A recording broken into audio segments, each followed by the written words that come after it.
আস্তে।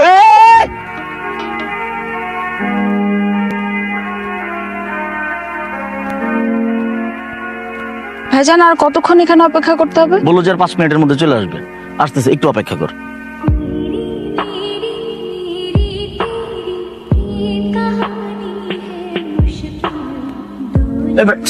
এতক্ষণ দেরি লাগে? হ্যাঁ, ব্যাগটা একটা সুন্দর করে গুছাই নিয়ে শাকিল আসছো? থাক থাক। থাক বুঝলাম না, হাবুড়ে কেন পাঠাইছো? না মানে আমি যাইতাম, ওই পায়ে একটু ব্যথা তো, তাই যাই নাই। শাকিল, এবার অনেকদিন পরে আসছো, ঢাকায় যাওয়ার আগে এবার ঘটনা ঘটাই দিব। বুঝি নাই। ঘটনা বুঝিস নাই, মানে বিয়া করাবো। কি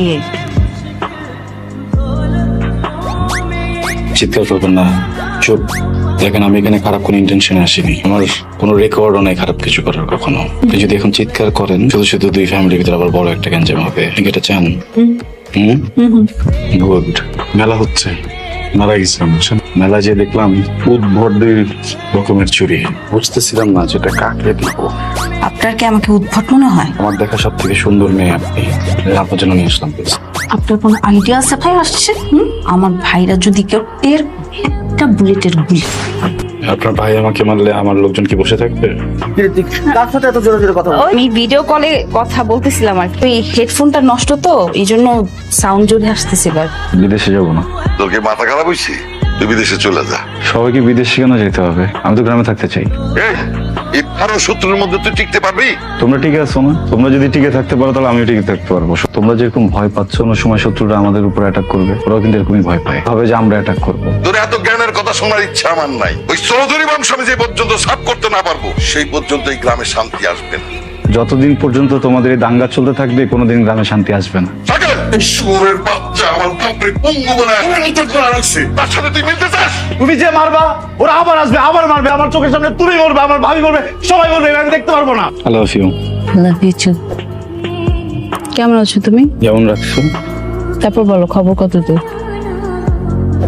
আমাদের হাতে বেশি একটা সময় নেই, বুঝছো? যা করা তাড়াতাড়ি করতে হবে। সেটা তো বুঝতেছি আমিও। নিজেরা যেভাবে বিয়ে করে ফেললাম, দুইটা ফ্যামিলি জীবনও মানবে না। মানবে না কেন? মানতে হবে তো, মানতে বাধ্য করবো আমরা।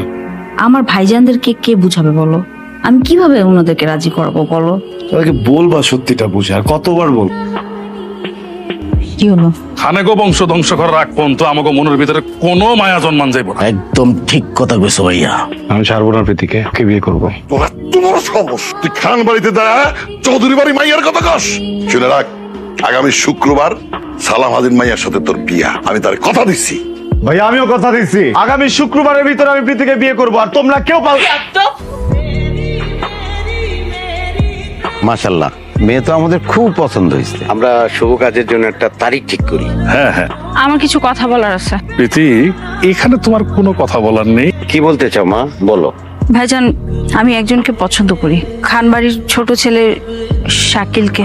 কবির, ভাইয়া বিয়া করে কাজী রেখে নিয়ে আইতেছি। দুনিয়া যদি উল্টায়ও যায়, বিয়ে আজকে হইব।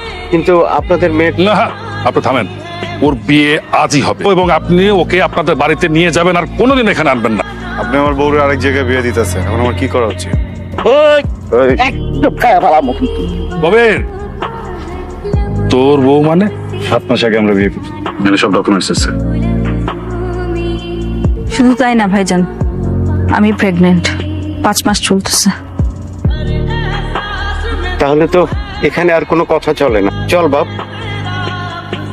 এখন উচিত ছিল তোমাদের দুজনকে গুলি করে মেরে ফেলা, কিন্তু যে আসছে ওর জন্য পারলাম না। সবকিছু মেনে নিলাম।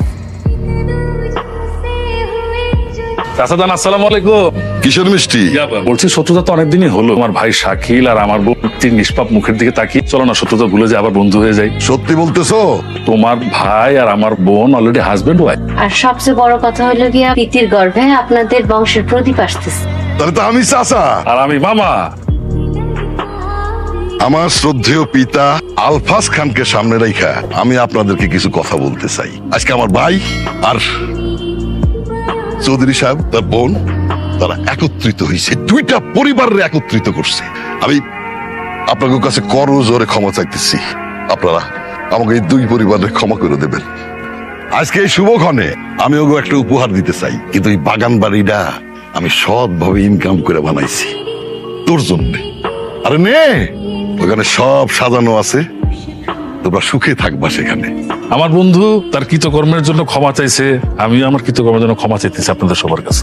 এই খুশির মুহূর্তে আমিও একটা ঘোষণা দিতে চাই। আমার ভাগের যে সম্পত্তিগুলো ছিল সেটা আজকে থেকে আমি আমার বোন আর আমার বোন জামাইয়ের নামে লিখে দিতেছি।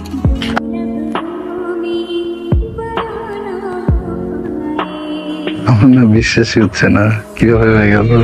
এই যে দুটা ফ্যামিলি, একটু কোনো ঝগড়া নাই, কোনো কিছু নাই, মারামারি নাই, এইভাবে পেয়ে যাবো তোমাকে। তোমার কথা শুনছো? হ্যাঁ, কেউ বোধহয় আসছে। কে? আচ্ছা, বাড়িতে কি আর কেউ আছে? বাইরে কেউ আছে? হ্যাঁ, কে? হ্যাঁ, কে বাইরে? গেট লাগানো। কি? এই এই, কি হয়েছে?